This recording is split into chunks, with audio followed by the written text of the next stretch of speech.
Hello, Bible readers. It is Monday, August 17th. Our first reading is from Exodus chapters 21 through 23, and then there's Matthew, parts of chapter 13. This Exodus text, this is when we get into the covenant code. I want to say something about being a Bible reader as you get into parts of Exodus and Deuteronomy and Leviticus. Something I may kind of repeat time and time again. But when we get into these legal codes, we need to read them for what they are, not for what they aren't. And like I say, I'll say more about this as the days go on. One interpreter says, contemporary interpretation needs to handle these legal provisions with some interpretive distance and freedom. That is, the laws do not apply as commandments simply to be acted out by an obedient community. It's not like these have been said, and so a community must be obedient, remote from their social context. An ancient law is not precisely and automatically pertinent to new and massively transformed social circumstances. In these ancient laws, we're able to observe the processes by which a community does the difficult, ongoing work of adjudicating competing claims and interests. You know, the law it unfolds over time. Further interpretation is needed. That's why we have a Supreme Court, for example. Questions pop up that are a lot like the questions that came up 100 years ago, but it's a little different now. If you followed it all, the hearings that our Congress had with Facebook and Google and YouTube and Twitter, the CEOs of those corporations came forward and tried to explain why they are not monopolies.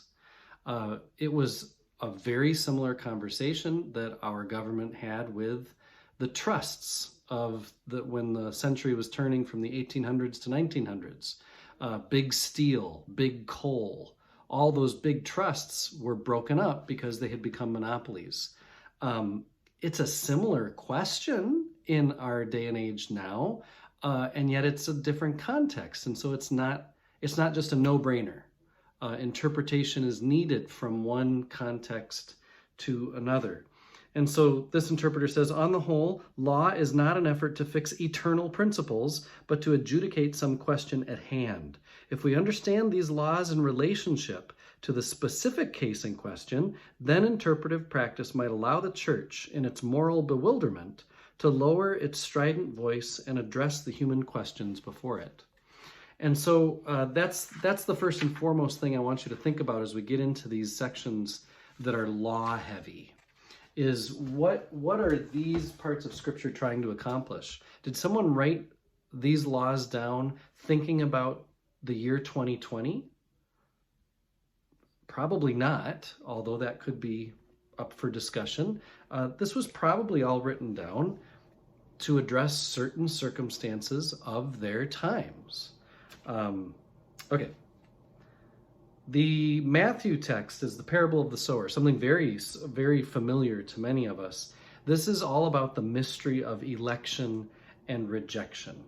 Now, every story, every parable that Matthew chooses is chosen on purpose. He doesn't just include some teaching because Matthew finds it neat or helpful.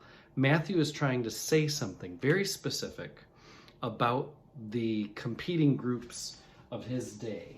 And I find that to be very interesting that Matthew, those in Matthew's community, are trying to distinguish themselves from others.